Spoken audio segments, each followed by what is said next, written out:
কেউ দিচ্ছেন হুমকি, কেউ নিশ্চয়তা। নির্বাচন নিয়ে রাজনীতিকদের কথাবার্তায় জনগণের বিভ্রান্তি। জাতীয় নাগরিক পার্টি এনসিপির মুখ্য সমন্বয়ক নাসিরুদ্দিন পাটোয়ারি বলেছেন, ফেব্রুয়ারিতে নির্বাচন হবে না। সে সময় নির্বাচন হলে যারা শহীদ হয়ে কবরে আছেন তাদের জীবন ফিরিয়ে দিতে হবে, আর যে ভাইটি হাত হারিয়েছেন তার হাত ফিরিয়ে দিতে হবে। মঙ্গলবার 12 আগস্ট বিকেলে রাজধানীর খামারবাড়িতে এনসিপির যুব উইং জাতীয় যুব শক্তির সম্মেলনে প্রধানমন্ত্রীর বক্তব্যে এসব কথা বলেন নাসিরুদ্দিন পাটোয়ারি। এই নাসিরুদ্দিন পাটোয়ারি অবশ্য বিভিন্ন ফাউল কথা বলার জন্য খ্যাতি অর্জন করেছেন। নাসিরুদ্দিন পাটোয়ারি বলেন, আওয়ামী লীগ ও জাতীয় পার্টি ছাড় পাবে না। জাতীয় পার্টি ফ্যাসিবাদকে প্রতিষ্ঠা করতে চায়। দেশবিরোধী কিছু করতে হলে আমাদের লাশের উপর দিয়ে করতে হবে। নাসিরুদ্দিন পাটোয়ারি অভিযোগ করে বলেন, বর্তমানে কিছু হাজার টাকার কাছে বিক্রি হচ্ছে। গণমাধ্যমের সম্প্রদায়কে দালালি করছেন। আগে ছিল হাসিনা মাধ্যম, এখন কি মাধ্যম তা বড় অপেক্ষা রাখে না। এদিকে নাসিরুদ্দিন পাটোয়ারির বক্তব্যের পরদিন বিএনপি স্থায়ী কমিটির সদস্য অধ্যাপক ডক্টর এস.জেড.এম জাহিদ হোসেন ফেব্রুয়ারিতে নির্বাচনের ষড়যন্ত্র বলে আশঙ্কা প্রকাশ করেন। 13 আগস্ট বুধবার সকালে রাজধানীর সেবাগ্রস্ত শহীদ প্রেসিডেন্ট জিয়া রহমান সমাধিতে শ্রদ্ধা নিবেদন শেষে তিনি এসব কথা বলেন। জাহিদ হোসেন বলেন, আজকে আমরা অনেক কথা শুনতে পাই। কেউ কেউ হুমকি দেন যে আগামী দিন নির্বাচন হতে দেবেন না। মনে হচ্ছে সেই স্বৈরাচারের যে আচরণ ছিল, স্বৈরাচারের যে কথা ছিল, সেই ধরনের কথা প্রতিদিন আমরা শুনতে পাই। সেজন্য আজকে আমরা আশঙ্কিত হই অনেক সময় যে নির্বাচন নিয়ে ষড়যন্ত্র হচ্ছে। জাহিদ হোসেন আরও বলেন, কেউ কেউ বলার চেষ্টা করেন প্রধান উপদেষ্টা হয়তো প্রধান নির্বাচন কমিশনকে বলে দিয়েছেন ফেব্রুয়ারির মধ্যভাগের মধ্যে নির্বাচন সম্পন্ন করতে। কিন্তু সরকারের একটা অংশ এখনও যারা সরকারের সঙ্গে সম্পৃক্ত আছেন সে অংশের পক্ষ থেকে কেউ কেউ বলেন নির্বাচন এটা না করলে হতে দেবো না, ওটা না করলে হতে দেবো না।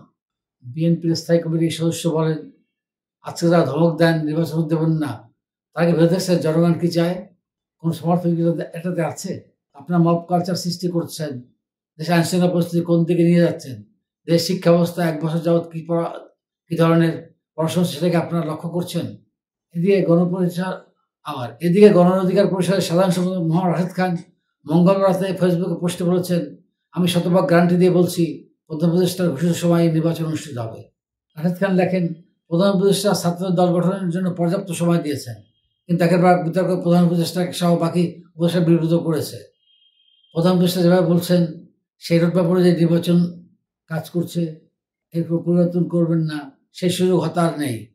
আমি শতভাগ গ্যারান্টি দিয়ে বলছি প্রধান উপদেষ্টার ঘোষিত সময় নির্বাচন হবে এবং মাঝে অনেক জটিলতা বা 11 চেষ্টা করবে অনেকে। বিষয়টি জেদের ভাত কুত্তা দিয়ে খাওয়ানোর মতো। আমি মনে করি যেহেতু ক্ষমতায় যাওয়ার সক্ষমতা অর্জন করতে পারেনি, সুতরাং অন্য কাউকে ক্ষমতা দিতে না দিয়ে প্রয়োজন হট্টগোল তৈরি করে একাগ্র সৃষ্টি করব। কিন্তু ষড়যন্ত্র হলেও ঐক্যমতের ভিত্তিতে প্রয়োজনীয় সংস্কার নির্বাচন হবে, এটা ডক্টর মোহাম্মদ ইউনূসের ওয়াদা। এদিকে অর্থ উপদেষ্টা সালাউদ্দিন আহমেদ বলেছেন, আগামী জাতীয় নির্বাচন সুষ্ঠু সুন্দর করার লক্ষ্যে অর্থ মন্ত্রণালয় সব ধরনের সহায়তা করছে। আইনশৃঙ্খলা নিয়ন্ত্রণ স্বরাষ্ট্র মন্ত্রণালয় সব ধরনের লজিস্টিক সহায়তা দেওয়া হচ্ছে।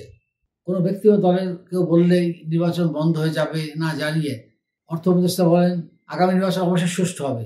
আগামী নির্বাচনে কালো টাকার ব্যবহার বন্ধে অর্থ মন্ত্রণালয় ব্যবস্থা নেবে, তবে এটা নির্ভর করবে রাজনীতির উপর।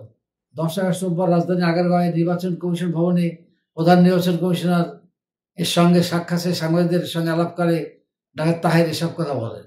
সেই সঙ্গে আলাপকালে আসন্ন সংসদ নির্বাচনের বিষয়ে আলোচনা হয়েছে উল্লেখ করে তাহের বলেন, নির্বাচনের আগেই আরও 2টি কাজ সারতে হবে আমাদের। একটা হচ্ছে বিচারকে দৃশ্যমান করতে হবে, সিম্বলিক করতে হবে। সকল বিচার এ সময় সম্ভব না, এটা আমরা জানি, কিন্তু এটা সিম্বলিক এবং দৃশ্যমান করতে হবে যে গভর্নমেন্ট বিচার সিনসিয়ারিটির সাথে করছে, তা জুলাই ধারণ করে।